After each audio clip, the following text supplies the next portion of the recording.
How to create better stories. At this point, you understand the benefit of using stories, and you understand how to use them on the three biggest platforms. There are more we haven't looked at yet, YouTube Reels for example, but that covers the big places that you should be spending most of your time and energy. But that brings us to the missing and most important piece of the puzzle, the quality. How do you ensure your stories are good and worth watching for the users? Quality content. Before we get into the technical details, it's first important to consider the very concept of your story. Is this something people want to see? Are you overdoing it? Quantity and regularity are a big consideration for many creators making social media stories. So then just how often should you post and at what time of day? As for quantity, the general advice for social media in general is that you should post once or twice a day. This has been shown by studies to be more effective than posting either more or less regularly.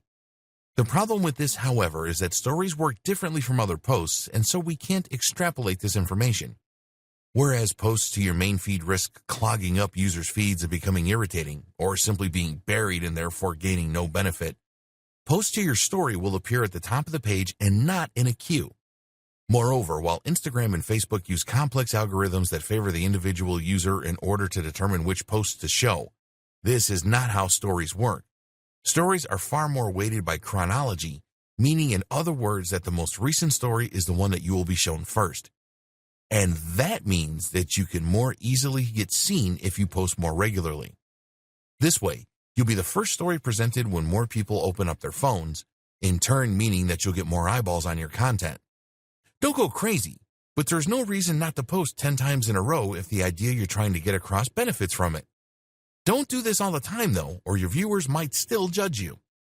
As for timing, the best time to post is just when people will be getting home from work. That means roughly 6 p.m. in your local area, but you'll need to be strategic to target the most countries possible if you have an international brand. What to post about? This is the other big question to ask yourself when posting stories. What is this about? Is it well suited to the format? Should you be posting it at all? Anything can be a story. You can post an image of a product and call that a story. Generally, though, this will simply beg the question, why wasn't that a regular post? Users want to see you use stories to post about things that are happening now. This is why they're so often used to post about concerts, travel, meetings, seminars, and similar events. But this is also what makes them a great fit for product launches, special deals, competitions, shoutouts, polls, and clips of other things that you might be doing. Going on a business meeting somewhere interesting? Why not bring your followers via stories? Just created a new post for your blog? Stories. Stories also work extremely well for news sites. For instance, if you have a tech channel and a big company releases a new smartphone or computer, then you can write about it on the blog and then immediately share that post as news to your stories.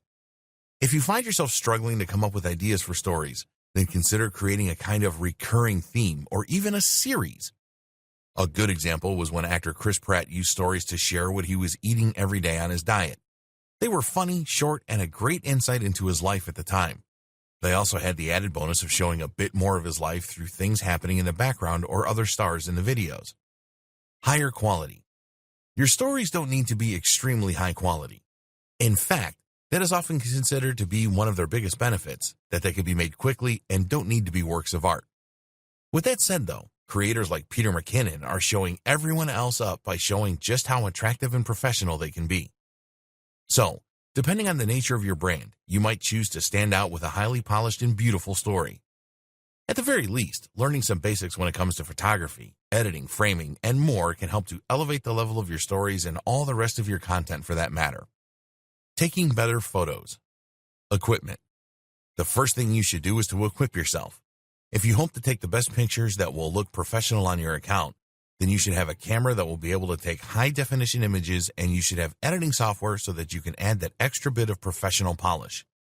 You're probably used to taking photos for Instagram and Snapchat on your phone, and that, of course, is something you can still do.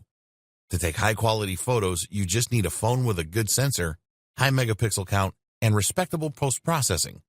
Good options include mostly anything by Apple or Samsung, the Pixel phones, Nokia phones, etc. But you also have the option to take photos from your gallery, which you might have added via an SD card or Wi-Fi transfer. This is how you can take photos with a professional DSLR or mirrorless camera, and you will see the difference. This is especially true if you shoot in RAW with a flat color profile and then do a little editing as well. This means that the camera will minimize post-processing, providing more information from the original image to play with. That in turn means you can really create that dynamic HD-looking contrast and crush those blacks, get the colors to pop. Being ready. If you run a business with a social account, then you should be constantly ready to capture images when the opportunities present themselves. For instance, when I sold my old car in cash not long ago, I took the opportunity to photograph the money in a range of scenarios ready for potential use on my money-making channel. Likewise, you might find when you're on a walk that you see a great cityscape which could be used in a range of generic motivational posts. Make sure you have your camera on you at all times and that you are actively looking out for great photo ops so that you can create a great resource to draw on in the future. This is another thing to consider. The photos don't need to be posted as soon as they're taken. You can post photos from months ago or even post photos and videos from stock video or photography sites. This lets you create more content more affordably. Framing and depth. While you aren't going to become a pro overnight, taking great shots is often simply a matter of taking the time to consciously set up the image rather than just pointing and shooting head on. Think for instance about your foreground and background image elements, and about whether having a leaf in the foreground could help to create more of a sense of three-dimensional depth. Meanwhile, look for things like paths and lines that can draw the eye in, and think about elements that can frame the action. You don't necessarily need professional lighting equipment meanwhile, but thinking about the angle you take the shot in relationship to the natural light sources can make a big difference in just a few seconds. Just take a bit more time and think about your composition, as well as your subject, and your photography will improve greatly. All these things are things you can learn with time, but if you make an effort to up your game, you'll see the responses becoming more popular too.